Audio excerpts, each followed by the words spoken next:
الحمد لله والصلاة والسلام على رسول الله. نحن الآن في الدرس 13 في الرقية، وتكلمنا عن السحر الرمزي، وذكرت أننا في البداية كنا نستعمل الرموز لإبطال الرموز باستعمال العقد والقفل ورمي الماء على الشجرة وغير ذلك، وتركنا هذه الطريقة كلها ابتعادا عن الشبهة وابتعادا عن النقد والتعطيل، وصرنا نستعمل الآيات. فعندنا 45 آية ل45 نوع من السحر وكيفية معرفتها، فسيطول الأمر كثيرا إن بقيت أشرح كل آية وكل نوع من السحر، فتجدونها كلها في كتاب الرقية. كتاب الرقية يمكن تحميله على الموقع مجانا، فهو باللغة العربية والفرنسية والإنجليزية والتركية والروسية والأردوية والإسبانية والبوسنية. الله يوفقنا هذا الذي عندنا الآن. فالآن ذكرت لكم أن السحر 4 أنواع: إما مأكول فنزيله بالسنة، أو موضوع في الجسم فنزيله بالحجامة مع الرقية، أو ممسوس وهو يكون له أثر جسمي فهو نفس العلاج بالماء والزيت وبالحجامة، أو السحر الرمزي الذي يفعل عن بعد، وذكرت لكم كيفيته. يبقى أن الأصل العلاج للسحر والجن والعين هو الاغتسال بالماء، فهذا أهم شيء في العلاج. ولما يكون السحر متكرر، أو يعمل السحر في سحر واحد يعمل عدة أسحار، كلما تبطل سحر يتحرك سحر آخر،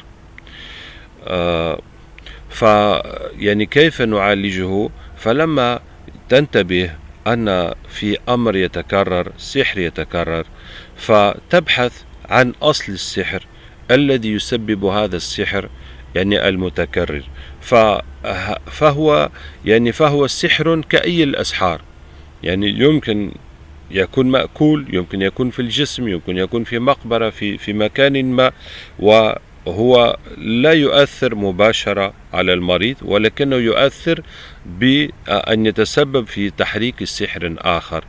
فلما تشعر أن الأمر يتجدد هكذا بنفس الكيفية، فتعرف أن فيه مثل الآلة، أو على كل حال هو عمل الذي يعيد السحر، فتبحث عنه عن طريق الأعراض. نفس الشيء تبحث هل فيه أوجاع، هل فيه أحلام، هل فيه شيء، حتى تعرف هذا السحر.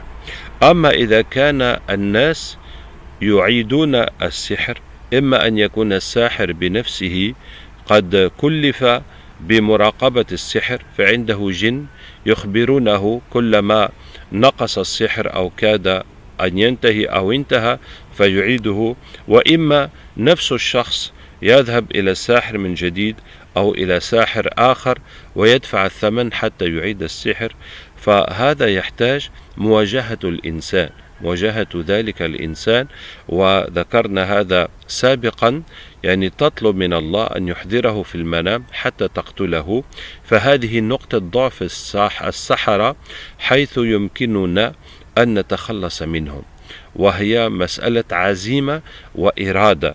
وكما قال تعالى: ولا تأخذكم بهما رأفة في دين الله، هؤلاء الذين يتعاملون مع الشيطان لإفساد حياتك لا ترأف بهم، ولو كان من أقاربك أو من رحمك، فلعل العقوبة تكون سبب للهداية. فهذا هو سنة الله في الخلق. لو كان إنسان يقوم يؤذي، فلا بد من معاقبته. إذا كان ابنك يقوم بأشياء منكرة وأنت فقط تكلمه ولا تعاقبه عقوبة صارمة، فهو يواصل.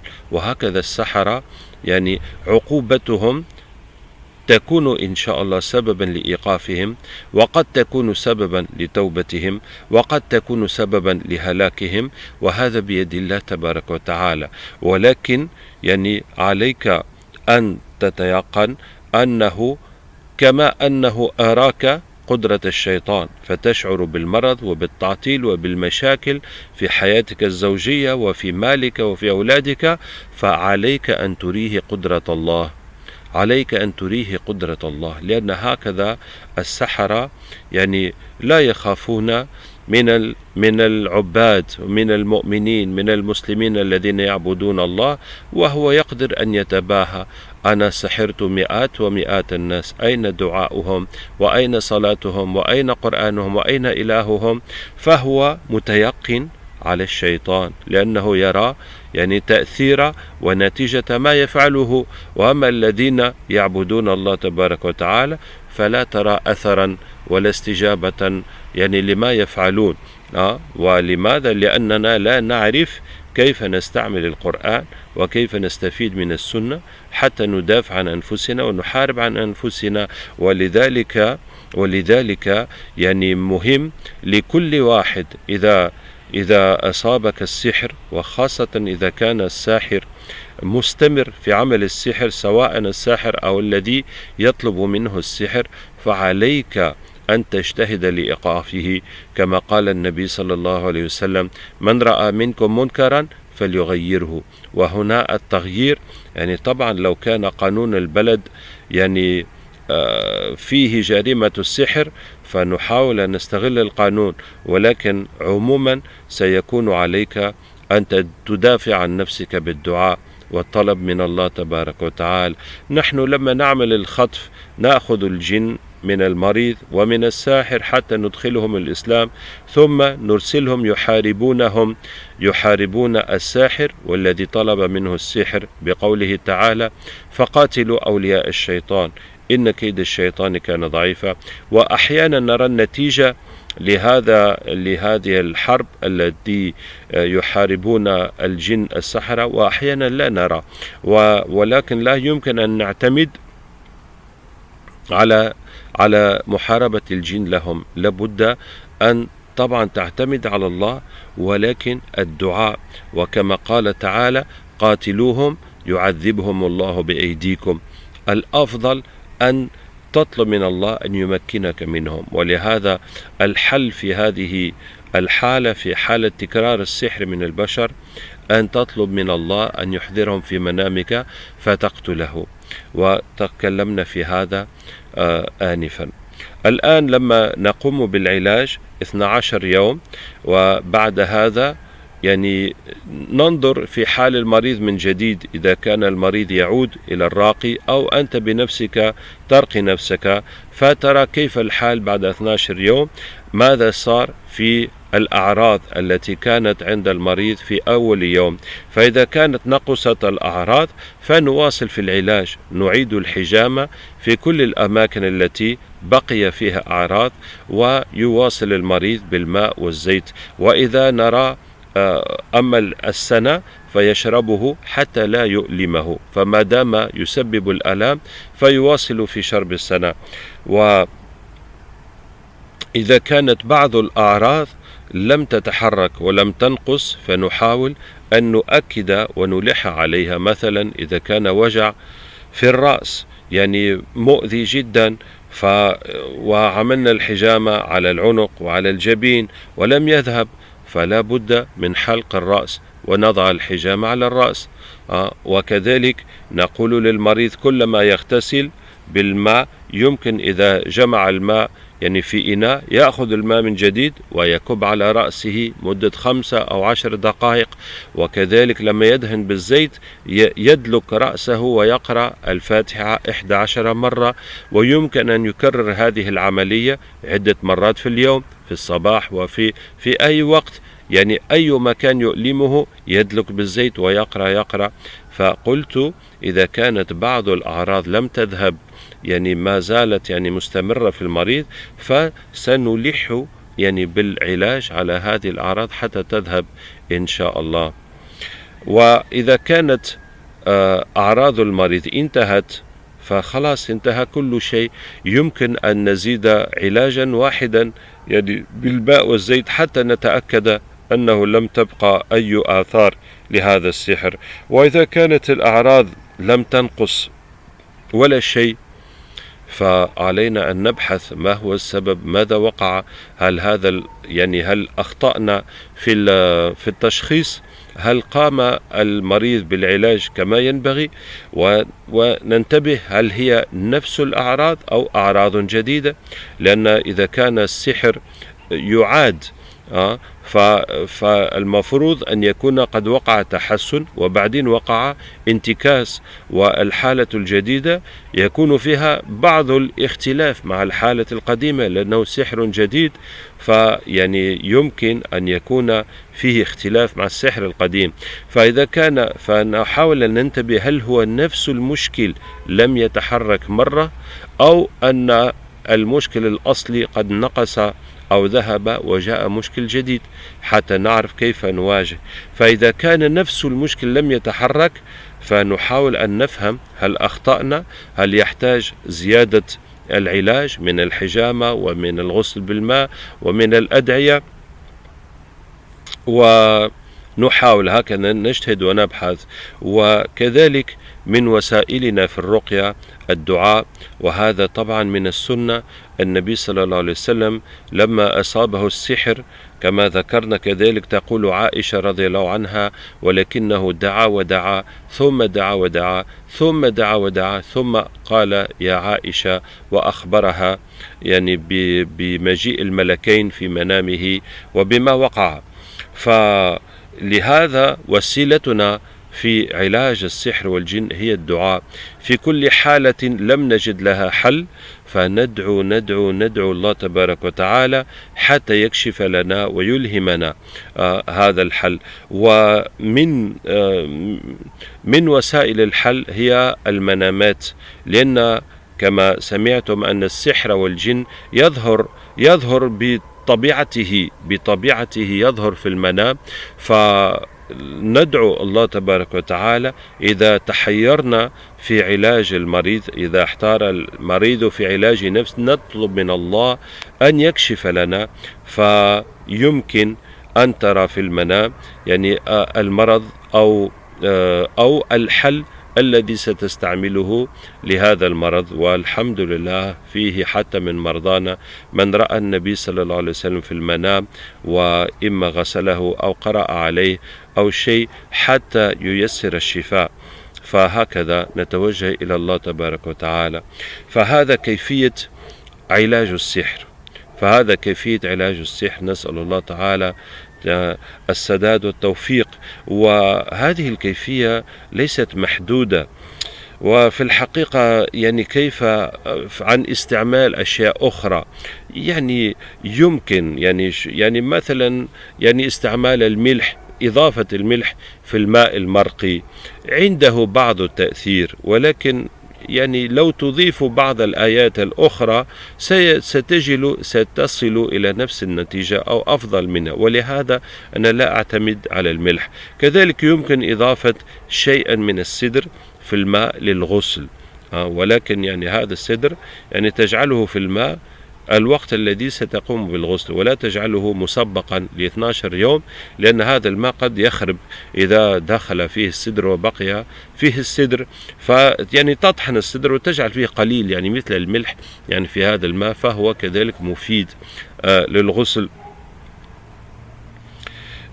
ويعني على كل حال لو يعني تجدون بعض الطرق يعني الأخرى في الرقية، فاعلموا أن موضوع الرقية مفتوح ليس محدود بما نزل، بل هو من طبيعة العلاج، ويجوز فيه كل ما هو حلال في الدين.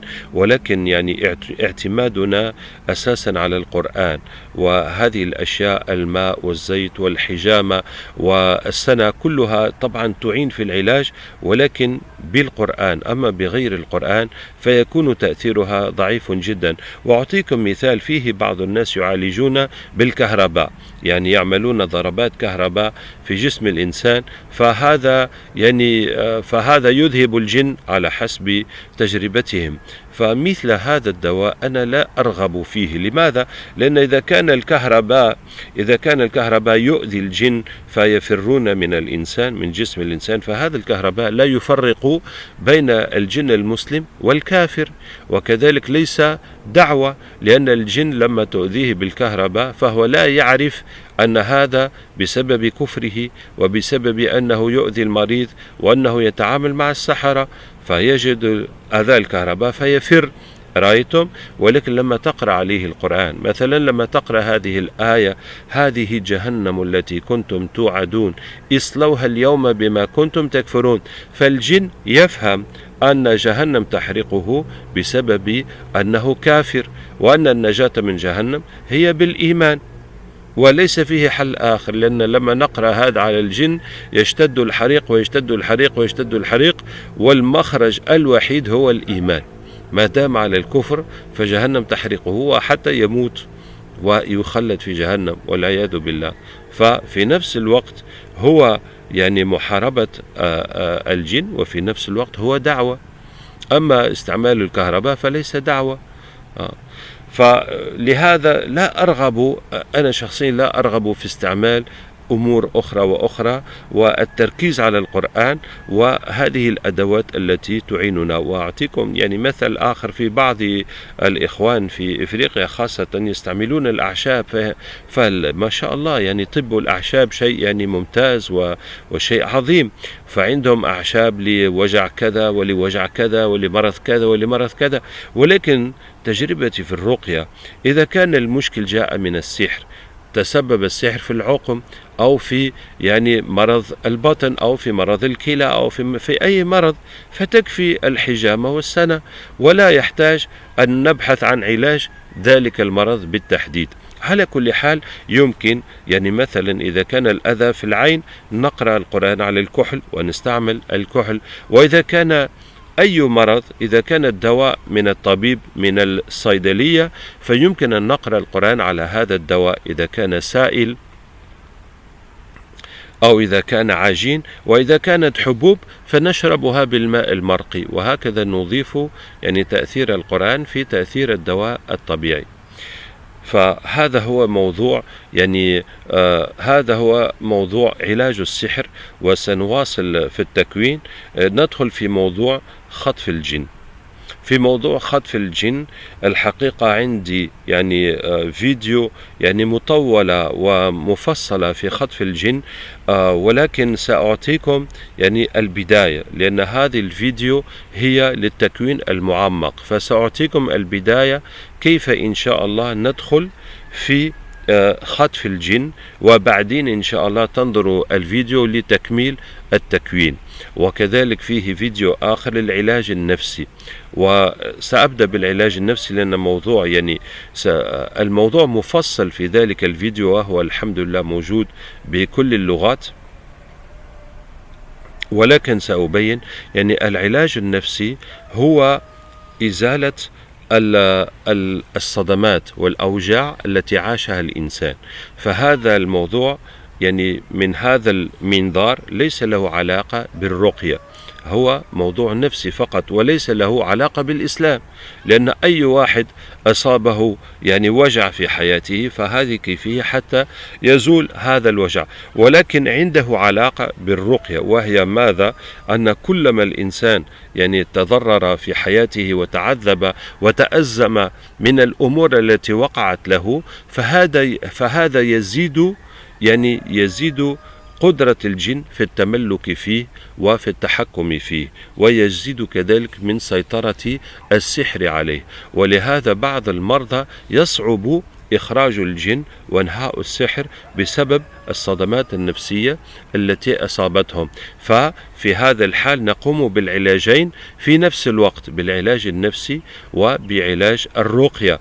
وبعض المرضى كذلك مشكلتهم نفسية بحتة، يعني أصابه حادث أو صدمة أو يعني يعني انقلبت حياته وصار لا يقدر على مواجهة الأمور كما هي، فأصل المشكل صدمة، وربما وقع سحر، ربما وقع جن، ولكن أصل المشكل صدمة. فلا بد أن نفهم الصدمات النفسية حتى نعالجها بالطريقة المناسبة. وكذلك السبب الثالث هو أنني أريد أن المعالجين الرقاة الذين يعالجون الناس، يعالجون يعني العموم، أن يقوموا بالعلاج النفسي لأنفسهم حتى لا يبقى فيهم أي وجع وأي تأثير مما وقع في بعضهم، وهذا يجعلك أقوى لمواجهة مشاكل الناس حتى لا تتأثر من هذه المشاكل، وتبقى مستمر في إعانة الناس بدون أن تتأثر بإذن الله تبارك وتعالى.